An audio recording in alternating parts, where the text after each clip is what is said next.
Hello दोस्तों, study for your future में आपका स्वागत है। आज हम नया प्रैक्टिस सेट चालू करने जा रहे हैं जो अपने आप में अनोखा है और हर एक प्रश्न को हम डिटेल से जानेंगे। यह अपने आप में एक नए तरह का प्रैक्टिस सेट है। जब आप अंत तक देखेंगे आप खुद ब खुद समझ जाएंगे इसमें क्या क्या खासियत है। चलिए प्रैक्टिस सेट को स्टार्ट करते हैं। राइट, सबसे पहला प्रश्न है, नीला ग्रह किसे कहा जाता है? नीला ग्रह किसे कहा जाता है? यह क्वेश्चन सिंपल है, इसका जवाब आपको आता होगा। इसका जवाब है पृथ्वी। किसे कहते हैं? पृथ्वी को। अब पृथ्वी को नीला ग्रह क्यों कहते हैं, हम इस चीज़ को एक एक करके समझेंगे। सबसे पहली बात है, जान लीजिए, पृथ्वी पर क्या है? पानी। क्या है? पानी। पानी होने की वजह से हमारा पृथ्वी नीला दिखाई देता है। अब आपके मन में सवाल आना चाहिए कि पानी की वजह से नीला क्यों दिखाई देता है? तो पानी की वजह से नीला इसलिए दिखाई देता है क्योंकि पानी जब सूर्य का प्रकाश पृथ्वी पर आती है तो पानी से टकराने पर ये जो नीला प्रकाश है वह उसका जो प्रकीर्णन होता है वह सबसे अधिक होता है, जिस कारण से यह हमारा पृथ्वी नीला दिखाई देता है। यानी स्कैटरिंग जो है सबसे ज़्यादा किस रंग का होता है? नीला रंग का होता है, जिस कारण से हमारा पृथ्वी दूर से नीला दिखाई देता है। और आपको एक बात और जान लीजिए, सबसे कम स्कैटरिंग किस रंग का होता है? तो लाल रंग का होता है। राइट, ठीक है। चलिए अगला पॉइंट हम ये चीज़ जानेंगे पृथ्वी के बारे में। अब एक एक फैक्ट को हम थोड़ा समझ लेते हैं जो परीक्षा के लिए उपयोगी है। सबसे पहले आप यह पृथ्वी का मैप पृथ्वी को देख सकते हैं। अब सबसे पहले हम समझेंगे इसमें विषुवत रेखा क्या होता है और 0 डिग्री देशांतर क्या होता है। सबसे पहले जान लीजिए, ये इसे हम क्या कहते हैं? एक सेकेंड, देखिए, इसे हम जो ईस्ट टू वेस्ट यानी वेस्ट टू ईस्ट जो है, जो रेखा बीच से गुजरी है, ये that is a imaginary line, यह काल्पनिक रेखा है। इसे हम लोग 0 डिग्री अक्षांश रेखा भी कहते हैं। इसी का नाम विषुवत रेखा है या भूमध्य रेखा है। क्या है? विषुवत रेखा या भूमध्य रेखा। राइट, इसी प्रकार से ऊपर यह धीरे धीरे आगे बढ़ती है, एक एक डिग्री ऊपर जाती है और कहाँ तक जाती है? 90 डिग्री तक जाती है। कहाँ तक जाती है? 90 डिग्री तक जाती है, जो हम ऊपर वाले को नॉर्थ पोल, और इसी प्रकार से नीचे आती है तो उसे हम साउथ पोल कहते हैं। और आप एक चीज़ जान लीजिए, यह समानांतर रेखा है। क्या है? समानांतर यानी पैरेलल, यानी यह रेखा एक दूसरे को कभी नहीं काटती। और एक बात जान लीजिए, इन दो रेखाओं यानी 1 डिग्री के बीच यानी दो रेखाओं के बीच की दूरी कितनी होती है? 111 किलोमीटर। यानी यह कहीं पे भी दो अक्षांशों के बीच की दूरी हमेशा कांस्टेंट रहेगी। क्या रहेगी? कांस्टेंट रहेगी। फिर उसके बाद आप एक दूसरी बात जान लीजिए, जब 0 डिग्री यानी नॉर्थ पोल से साउथ पोल की ओर जब रेखा खींची जाती है, क्या खींची जाती है? रेखा खींची जाती है। अब इसको ज़रा आसानी से समझेंगे। जब रेखा खींची जाती है, जैसे ये है आपका 0 डिग्री अक्षांश लॉन्गिट्यूड, फिर उसके बाद ऐसा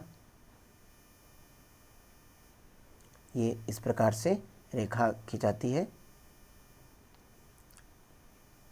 राइट, ये इस प्रकार से रेखा जाती है साउथ पोल से नॉर्थ पोल की ओर, नॉर्थ पोल से साउथ पोल की ओर। मगर इसमें आप एक चीज़ नोटिस कर रहे होंगे, ये समानांतर रेखा नहीं है। क्या है? यह समानांतर रेखा नहीं है। यह जाकर सबसे अधिक डिस्टेंस कहाँ रहती है? सबसे अधिक डिस्टेंस आपको कहाँ मिल जाती है? विषुवत रेखा पे मिलती है। देखिए, यह विषुवत रेखा है। ये मान लीजिए यह 1 डिग्री देशांतर है, फिर यह 2 डिग्री देशांतर है, यह 3 डिग्री देशांतर है। अभी देखिए, सबसे अधिक डिस्टेंस कहाँ है? यहाँ पे है। और सबसे कम डिस्टेंस कहाँ है? यहाँ पे और यहाँ पे। इससे आप अंदाज़ा लगा सकते हैं कि जब यह जैसे जैसे ऊपर और नीचे यानी साउथ पोल और नॉर्थ पोल की ओर जाएगी, यह देशांतर रेखाओं के बीच की दूरी घटती जाएगी और मैक्सिमम कहाँ होगी? तो विषुवत रेखा पर होगी, कितनी होगी 1,111.32। कोई कोई बुक में 1,111.11 दिया जाता है, और जैसे जैसे ऊपर जाएंगे वह घटते हुए लास्ट में कितनी हो जाएगी, 0 हो जाएगी। अब आइए हम मेन चीज़ जानते हैं, जो हमारा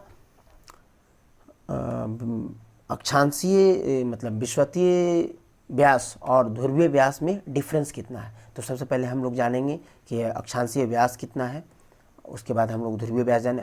विषुवतीय व्यास कितना है, 12,756। कितना है, 12,756। ये क्या है, विषुवतीय व्यास है। ध्रुवीय व्यास कितना है, 12,714। और अगर इसका डिफरेंस निकाला जाए तो कितना आएगा आपका 42 किलोमीटर। यानी विषुवतीय व्यास और ध्रुवीय व्यास का डिफरेंस कितना होगा, 42 किलोमीटर होगा। राइट, इसमें अभी आपको कोई डाउट नहीं होना चाहिए।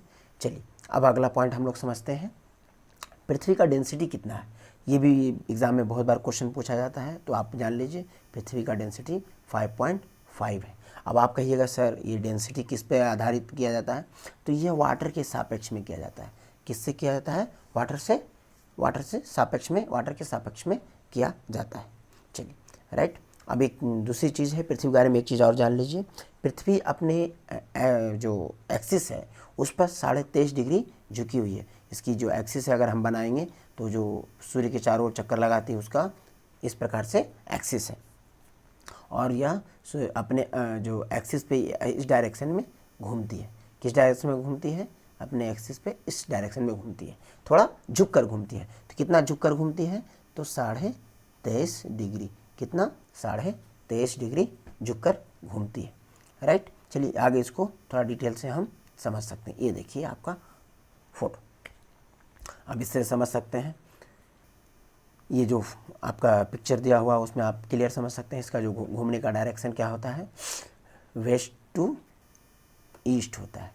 क्या होता है, वेस्ट टू ईस्ट होता है। और जो आपका इसका एक्सिस है वो क्या है, ये आपका इसका एक्सिस है और इसके घूमने की यह डायरेक्शन है। और यह कितना डिग्री झुका हुआ है, तो 23.5 डिग्री। अब आपके मन में एक क्वेश्चन आएगा कि सर कहीं मैंने 66.5 डिग्री झुकाव पढ़ा था, तो यही चीज़ आपको आगे जानना है कि 66.5 डिग्री झुकाव क्या है। जब पृथ्वी सूर्य के चारों ओर चक्कर लगाती है तो जिस एक्सिस पे लगाती है, जिस ऑर्बिट पे लगाती है, वह ऑर्बिट पे यह 66.5 डिग्री झुकी हुई है। यानी यह अपने ऑर्बिट पे 66.5 डिग्री झुकी है, यानी सन के सापेक्ष में झुकी हुई है। आप नीचे वाले फोटो में आप अच्छी तरह से समझ पाएंगे।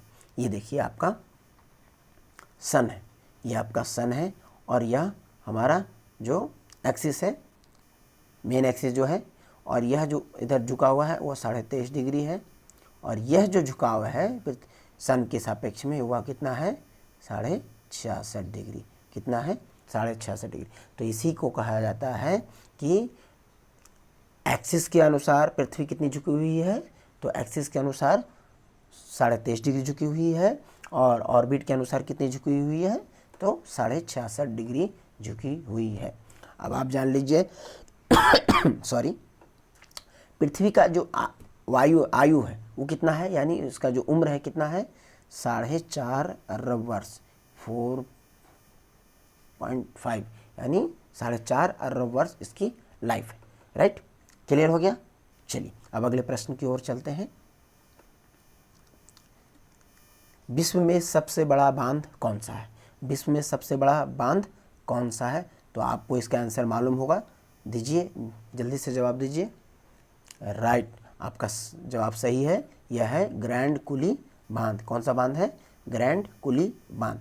अब आपके मन में सवाल होगा कि यह बांध किस नदी पे है और किस देश में है, तो राइट, यह जो है कोलंबिया नदी पे है। कौन सी नदी पे है, कोलंबिया नदी पे, कोलंबिया नदी पे है। और कहाँ है, यूएसए में है। कहाँ है, यूएसए में है, यूएसए में है। राइट, अब आपके मन में एक और सवाल आएगा, जब यह सबसे बड़ी बांध है तो इसकी लंबाई और चौड़ाई भी बहुत ज़्यादा होगी। तो सबसे पहले आप जान लीजिए इसकी लंबाई आपका कितना है, 1272 मीटर, और चौड़ाई कितनी, ऊंचाई कितनी है आपका 168 मीटर, राइट। तो यह विश्व की सबसे बड़ी बांध हो गई। इसका तस्वीर आप देख सकते हैं, नीचे आपको मैं आपको फ़ोटो में दिखाया है, ये देखिए कोलंबिया नदी पे बनी हुई ग्रैंड कुली बांध। चलिए अब आगे हम लोग जानते हैं, जब हम विश्व का देखे हैं तो पृथ्वी हम अपने भारत का भी जानना बहुत ज़रूरी है। तो भारत में सबसे बड़ा बांध आपका है भाखड़ा नंगल बांध, जो सतलज नदी पर है और पंजाब, हरियाणा और इस राजस्थान के सहयोग से बना हुआ है। किस नदी पे है? सतलज नदी पे है। ये है आपका भाखड़ा नंगल बांध। ये कौन सा नदी है? भाखड़ा नंगल बांध है। ये आपका भाखड़ा नंगल बांध है और यह जो है भारत की सबसे ऊंची बांध है। आप गेस कर सकते हैं नाम, कौन सा बांध है ये, गेस करिए। राइट, आपने सही गेस किया है, यह है टिहरी बांध। टिहरी बांध कौन सी नदी पर है, गेस कीजिए। राइट, आपका गेस सही है, यह है भागीरथी नदी पे। और किस राज्य में है? Right, Uttarakhand. Uttarakhand, right, clear, कोई डाउट नहीं होना चाहिए। अभी जब उत्तराखंड की बात आई है तो थोड़ा इसका डिटेल से इसकी हाइट और मेजरमेंट भी थोड़ा देख लें तो आपको समझने में आसानी होगी। तो सबसे पहले इसका हाइट कितना है, तो हमारे जो टिहरी बांध की हाइट है 260 मीटर है। कितनी है? 260 मीटर है। इसकी लंबाई कितनी है?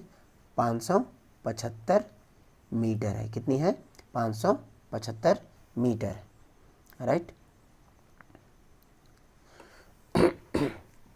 अब इसमें एक चीज़ और आपको जानना चाहिए, क्या भारत की सबसे लंबी बांध कौन सी है? बांध की बात चली है तो सभी चीज़ को देख लेंगे। भारत की सबसे लंबी बांध कौन सी है? हीराकुंड बांध। कौन सी बांध है? हीराकुंड बांध। हीराकुंड बांध, राइट। किस राज्य में है? राइट, आप सही बोल रहे हैं, उड़ीसा। कहाँ है? उड़ीसा। किस नदी पे है? राइट, महानदी पे है। कौन सी नदी पे है? महानदी पे। इसकी लंबाई शायद आप लोग को मालूम होगी, नहीं मालूम है तो राइट, हम बताएंगे आपको। 4.2 किलोमीटर। कितनी है इसकी लंबाई? 4.2 नहीं, सॉरी 8 किलोमीटर है। 4.8 किलोमीटर है, राइट। इसमें एक और खासियत की बात है कि इसका जो आधार है, इसका जो बनावट है, इसमें मिट्टी के गारे का भी प्रयोग किया गया है। कंक्रीट के साथ मिट्टी के गारे का भी प्रयोग किया गया है। यह विश्व में अपने आप में से एक अनोखा है। ऐसा एक और भी बांध है बट यह विश्व में फेमस है, राइट। अब इसका जरा हाइट भी देख लेते हैं। हमारा जो महानदी का हाइट कितना है? यह आपका है लगभग 60 मीटर के आसपास है, यानी 60.9 भी बोला जाता है, तो राइट। चलिए अब हम अगले प्रश्न की ओर बढ़ते हैं। हमारा अगला प्रश्न है आपका है, चीनी यात्री फाहियान किसके शासनकाल में भारत आया था?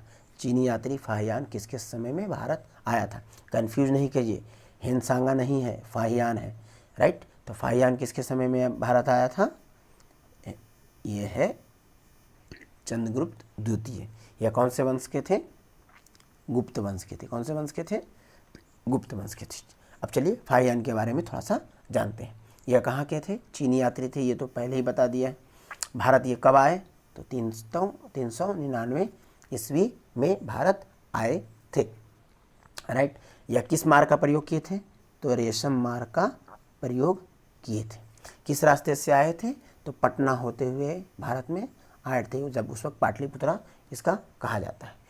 इनकी किताब एक थी, उस किताब का नाम क्या है? भारत की दशा का विवरण। भारत की दशा का विवरण। और इन्होंने किस राज्य को सबसे संपन्न, सबसे सुखी बताया था? राइट, आपका जवाब एकदम सही है। क्या है? एमपी। किस राज्य का है? मध्य प्रदेश। किस राज्य को इन्होंने संपन्न बताया था? मध्य प्रदेश को सुखी, संपन्न और सभ्य बताया था, राइट ना। चलिए अब अगला क्वेश्चन की ओर हम बढ़ते हैं। नेक्स्ट प्रश्न में ये देखिए, आपके फाहियान का चित्र भी मैंने आपको दिया है ताकि आप समझ सकें। हमारा मकसद है हर चीज़ आपको बताना ताकि क्वेश्चन आपका कोई भी एग्ज़ाम में ना छूटे, राइट। चलिए अगला प्रश्न है आपका, सिखों के 9वें गुरु तेग बहादुर की हत्या किसने करवा दी? सिखों के 9वें गुरु तेग बहादुर की हत्या किसने करवा दी? तो इसका प्रश्न का जवाब क्या होगा, आप सोच के बताइए। आपको थोड़ा 10 सेकंड का टाइम दे रहे हैं। इसका जवाब है राइट, औरंगजेब। Very good. देखिए, और दो सिख गुरुओं की हत्या हुई है, एक तेग बहादुर की जो 9वें गुरु हैं, और एक है अर्जुन देव जो 5वें गुरु हैं। अर्जुन देव की हत्या किसने की है? जहांगीर ने। किसने की है? जहांगीर ने की है, राइट ना। चलिए अब थोड़ा सा सिख धर्म के बारे में हम जानते हैं। सिख धर्म के संस्थापक कौन हैं? तो आपको पता होगा, गुरु नानक। एक इससे संबंधित एक प्रश्न आता है, यह किसके समकालीन थे? तो यह बाबर और हुमायूं के समकालीन थे। इन गुरु नानक ने एक व्यवस्था शुरू की थी जिसका नाम था गुरु का लंगर। इसमें वह सभी को खाना खिलाते थे। उसके बाद दूसरे सिख गुरु कौन हुए? गुरु अंगद हुए। कौन हुए? गुरु अंगद। अंगद, राइट, गुरु अंगद हुए। उसके बाद तीसरे कौन हुए? अमरदास। अमरदास, राइट। चौथे कौन हुए? रामदास। रामदास। अब थोड़ा सा इनके बारे में एक एक चीज़ समझते हैं। अंगद का जो बचपन का नाम था वो क्या था? लहना था। क्या नाम था? लहना। क्या नाम था? लहना, राइट। इन्होंने एक चीज़ विकास किया था, एक चीज़ का निर्माण किया था, वह था गुरुमुखी लिपि। इन्होंने गुरुमुखी लिपि का विकास किया था, राइट। अब आते हैं हम लोग अमरदास के बारे में।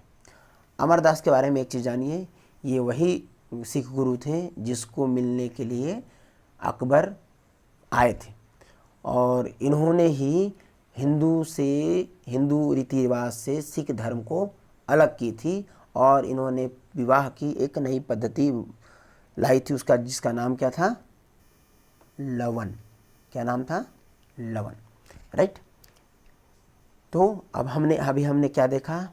अंगद को देखा, गुरु अंगद को देखा, थर्ड गुरु अमरदास को देखा, फोर्थ गुरु रामदास को देखते हैं। फोर्थ गुरु कौन से? फोर्थ गुरु रामदास को देखेंगे। रामदास के बारे में एक जान लीजिए, इन्होंने ही अमृतसर नगर बिठाया था। अमृतसर नगर का जो विकास है, यानी नगर जो स्थापना किए हैं, वो किसने किया था? रामदास ने किया था, राइट ना। और इनकी जो इनमें एक चीज़ और जान लीजिए इसके बारे में, इन्होंने ही अपने जो गुरु धर्म को, गुरु पद को पैतृक बनाया था। क्या बनाया था? पैतृक बना दिया था। और इसके बाद 5वें गुरु कौन बन गए थे? गुरु अर्जुन देव। इनकी ही हत्या जहांगीर ने कर दी थी। क्यों कर दी थी? तो यह राजकुमार खुसरो की मदद किए थे। खुसरो की मदद किए थे। अब आपके मन में सवाल होगा कि ये तो खुसरो को मदद किए थे इसलिए इनको हत्या हुई थी, मगर तेग बहादुर की हत्या किस लिए हुई थी? तो इन्होंने इस्लाम धर्म कबूल नहीं किया था। इससे गुस्सा होकर औरंगजेब ने इनकी हत्या करवा दी थी, राइट ना। चलिए थोड़ा सा आगे देख लेते हैं। ये आपके हैं गुरु तेग बहादुर, राइट ना। अब थोड़ा सा आप एक चीज़ आगे 5वां तक तो देख लिए हैं, अब थोड़ा छठा गुरु के बारे में जानते हैं। ये थोड़ा ट्रिक है, आप समझ जाएंगे। हर,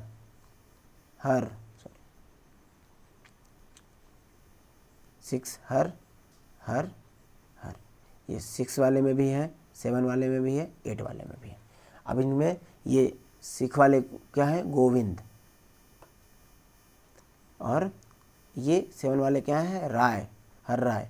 और फिर उसके बाद है 8वां है हर किशन। इसे देखिए, आपको याद करने में आसानी होगी। 9th के बारे में तो हम लोग पढ़ ही रहे हैं कि वो कौन थे? आपके गुरु तेग बहादुर थे। और 10वां को कौन नहीं जानता? वो कौन है? गुरु गोविंद सिंह। कौन है? गुरु गोविंद सिंह। गुरु गोविंद सिंह कौन से? 10वें। तो ये आप इसके क्रमबद्ध है, आप इसको क्रम को याद रखेंगे तो एग्जाम में क्वेश्चन छूटने की संभावना बहुत कम है। और आने वाले प्रैक्टिस सेटों में इसके बारे में और डिटेल से हम क्वेश्चनों को बताएंगे, राइट। चलिए अब आगे हम लोग चलते हैं अगला प्रश्न की ओर। क्या है? सविनय अवज्ञा आंदोलन किस आंदोलन किस समझौता के बाद बंद हुआ। राइट, पहली बात होता है सविनय अवज्ञा आंदोलन है क्या, ये बात जानना बहुत ज़रूरी है। तो सबसे पहले जब भारत की आज़ादी के लिए जो लड़ाई हो रही थी तो गांधी जी का एंट्री हुआ। गांधी जी ने चंपारण आंदोलन किया 1917 में, फिर बाद में असहयोग आंदोलन किया। बाद में जब वो विकास धीरे धीरे आंदोलन का विकास हुआ तब 1930 में गांधी जी ने सविनय अवज्ञा आंदोलन की शुरुआत की। कब की, तो इसकी शुरुआत अगर देखा जाए तो यह 12 मार्च 1930 को जब यह नमक बनाने के लिए निकले साबरमती आश्रम से, और कहाँ के लिए निकले, तो दांडी के लिए निकले। कहाँ निकले, दांडी के लिए निकले। दांडी वो कब पहुँचे, 6 अप्रैल को। कब पहुँचे, 6 अप्रैल को पहुँचे 1930 को। 6 अप्रैल 1930 को कहाँ पहुँचे, दांडी पहुँचे। तो यह सविनय अवज्ञा आंदोलन कब प्रारंभ हुआ, एक्चुअल का कब प्रारंभ हुआ, तो आपका 6 अप्रैल को प्रारंभ हुआ। कब हुआ, 6 अप्रैल 1930 को। इसमें क्या था कि जितने भी अंग्रेज के ऑर्डर्स हैं उसकी अवज्ञा करना है, यानी कोई भी चीज़ उसकी मानना नहीं है। जब असहयोग आंदोलन हुआ था तो उसमें सहयोग नहीं करना था, इसमें अवज्ञा मतलब उनकी बातों को नहीं मानना, यानी जो नमक कानून है, कर है, ये सभी चीज़ों को हमें नहीं मानना है। तो इसलिए उन्होंने यह जो आंदोलन प्रारंभ किया उसके नमक कानून को नहीं मानकर प्रारंभ किया, और इन्होंने खुद से नमक बनाया, और धीरे धीरे यह पूरे भारत में आंदोलन फैल गया, और यह बहुत बड़े स्तर पे फैला। जब यह बहुत फैल गया तो गांधी इरविन समझौता हुआ, और इसी गांधी इरविन समझौता के बाद यह सविनय अवज्ञा आंदोलन समझौता बंद हुआ, यानी सविनय अवज्ञा आंदोलन बंद हो गया। तो किस समझौता के तहत, गांधी इरविन समझौता। अब ये गांधी इरविन समझौता कब हुआ, यह हुआ है आपका 8 मार्च 1931 को। 8 मार्च 1931 को हुआ गांधी इरविन समझौता, और यह गांधी जी ने सविनय अवज्ञा आंदोलन वापस ले लिया। किंतु जब गांधी इरविन समझौता हुआ और जब गोलमेज सम्मेलन के लिए वो लंदन गए, और आने के बाद वह गोलमेज सम्मेलन सफल नहीं हुआ, तो गांधी जी ने वापस दोबारा सविनय अवज्ञा आंदोलन प्रारंभ कर दिया, और अंत में यह कब समाप्त हुआ, 7 अप्रैल को। कब समाप्त हुआ, 7 अप्रैल 1934 को हुआ। कब प्रारंभ हुआ, 7 अप्रैल 1934 को यह समाप्त हुआ। अब आप जब इसमें आया है गोलमेज सम्मेलन, तो अब थोड़ा गोलमेज सम्मेलन के बारे में भी हम जानेंगे। गोलमेज सम्मेलन क्या था, यह एक राउंड टेबल होता था, उस पर जो सम्मेलन होते थे उसे ही गोलमेज सम्मेलन कहा जाता था। यह जो उस समय के राजा थे, ब्रिटेन के राजा थे, वह कौन थे, रैमजे मैकडोनाल्ड थे। उन्हीं के समय में यह तीनों गोलमेज सम्मेलन हुआ था। तो पहले गोलमेज सम्मेलन में कांग्रेस के कोई भी प्रतिनिधि भाग नहीं लिए थे, मगर ये हमारे क्या बोलते हैं, अंबेडकर साहब भाग लिए थे। उसके बाद द्वितीय गोलमेज सम्मेलन में कांग्रेस की तरफ से गांधी जी भाग लिए थे, और उन्होंने इस चीज़ को अपना मुद्दा रखा, किंतु यह कोई भी मुद्दे को सफलता से अंग्रेज सफल होने नहीं दिए, तो यह आंदोलन मतलब समझौता असफल माना गया। उसके बाद गांधी जी वापस आ गए और सविनय अवज्ञा आंदोलन फिर से प्रारंभ कर दिया। बाद में तृतीय गोलमेज सम्मेलन हुआ 1931 में ही। तो 1931 में तो गांधी जी के बगैर, यानी कांग्रेस के बगैर किया गया, और इसके बाद 1935 अधिनियम, जो आप पढ़े होंगे, नहीं हुए तो अगर नेक्स्ट क्लास में हम उसके बारे में बताएंगे। इस तरह से अगर देखा जाए तो इस सभी प्रश्नों को मैं डिटेल से बताया हूँ। अभी देखिए, यह आपका गांधी इरविन समझौता का फ़ोटो है, आप इसको देखकर समझ सकते हैं। यह आपका देखिए गोलमेज सम्मेलन के बारे में इसमें थोड़ा बताया गया है, आप इसको वीडियो पॉज कर कर भी पढ़ सकते हैं, राइट ना। ये देखिए हमारे गांधी जी हैं, और ये इरविन है, गांधी इरविन, राइट ना। चलिए, इस प्रकार से देखिए, इसमें हर एक क्वेश्चन के बारे में अभी मैं तो फिलहाल 5+50 लाया हूँ, यानी आपको 5 क्वेश्चन दिया हूँ, मगर इसके बारे में मैंने 50 क्वेश्चन बताया है, यानी ये 5+50 यानी 55 क्वेश्चन आप लोगों ने अभी तक हल कर लिया है। तो इस तरह से अगर देखा जाए तो इस प्रकार से अगर आप हर एक क्वेश्चन के डिटेल्स जानेंगे तो एग्ज़ाम में कभी भी कोई भी प्रॉब्लम नहीं होगा। अगर यह आपको वीडियो आपके लिए हेल्पफुल है और आपको पसंद आया है तो इसको लाइक करें, शेयर करें और सब्सक्राइब करें। धन्यवाद।